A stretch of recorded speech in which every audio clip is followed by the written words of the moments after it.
If you're looking at this video right now, you already know what we're about to get into. Yes, I've been gone for a little bit. I have not posted videos in a little while, but don't worry. I'm going to get way more consistent. I promise to post each and every week my reviews.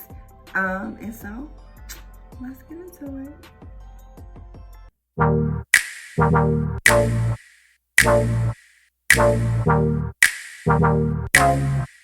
Alright, it's time to get into it. Okay, again, I've been gone, but I'm back now, and we're about to talk about some football. First and foremost, I have been scouring YouTube, looking at ESPN, looking everywhere to see people talk highly about Lamar Jackson, but for some reason they just cannot do it. It's so weird. They can't do it. Like, they'll all talk bad about Baker Mayfield, but they cannot do it. And it's so weird. I wonder why it's so weird. Because what? Because they were wrong? Because they thought that Lamar Jackson couldn't throw, just because they thought that he only could just run? What made you think that all he could do was run when we went 14-2 the previous year? Anyway, my man had 275 yards, 3 TDs, 0 interception, 80% completion percentage. So that means he did, out of 25 passing attempts, he connected on 20 of them. My man slaughtered the Browns. And on paper, the Browns should have beat up on us. They have Myles Garrett. They have a defense, solid defense, offense. They have so many weapons. They have too many weapons, I feel like. They have too many weapons to be that terrible, to only score 6 points. And the thing is that I understand that there's new offense, and there's new regime and stuff like that. But when are you going to take the game into your hands? When are you going to be like, okay, you know what? This works for this particular quarterback. Let's go ahead and run forward with that one. Let's stop making excuses for Baker, whatever his name is. Let's stop making excuses for Baker Mayfield, for real. Let's just stop, okay? Stop. That defense was phenomenal. Okay, Joker was in there getting busy. Tavon was in there getting busy, except for when he had to go against Njoku, which was kind of tough because, you know, Njoku was like 6'5", like 6'4", 6'5", and Tavon was like 5'9". But look, he had the coverage though. He had to blanket it though. It was just a little bit too much for him, but I was glad to see them out there. Jimmy Smith wasn't playing because he was having some issues with back spasms. But still, look at the depth that we have, where Everett had to come in there and play. And of course, you know, the brains of the whole operation, Chuck Clark, was out there doing his absolute thing. So we looked amazing. Patrick Queen, oh my gosh. A sack, a quarterback strip. Like, that is just amazing for your rookie debut. So I'm really, really, really happy about him. Calais Campbell dropping in the coverage. My man dropped in the coverage, batted a ball, which actually helped Marlon Humphrey get his first interception of the season. That was amazing, amazing football play. The schemes were set up so wonderfully, and it just played to everyone's strength. What I thought was pretty interesting is I was always hearing Tyus Bowser's name, but I was not hearing the name of said Matthew Judon. And I know this is a contract year for both of them, but the way that Tyus Bowser is playing, it might be the reason why the Ravens don't pay Matthew Judon. Like, he might get paid, but somebody else other than the Ravens, because Tyus Bowser was getting busy, okay?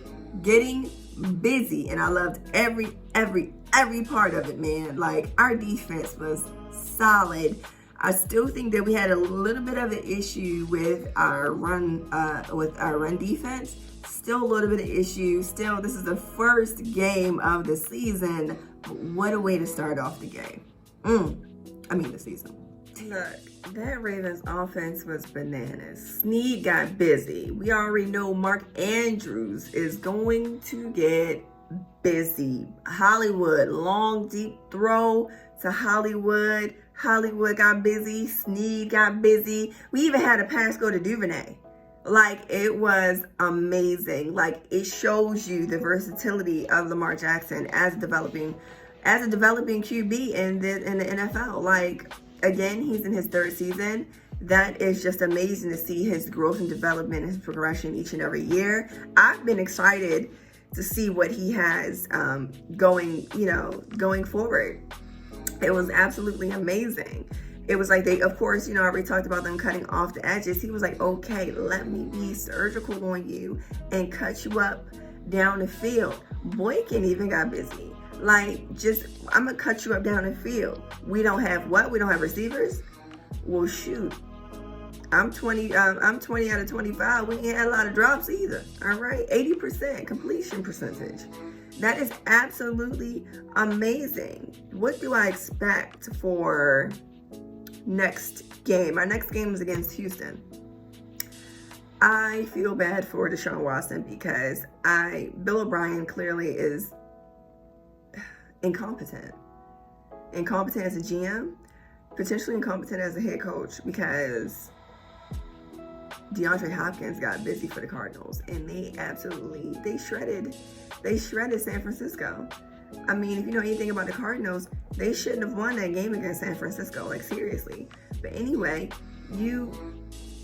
of course you have Kyle Fuller, you have these other players, but no, it's not solid enough. Number one, their O-line is terrible. Let me tell you why we're going to beat the Houston Texans.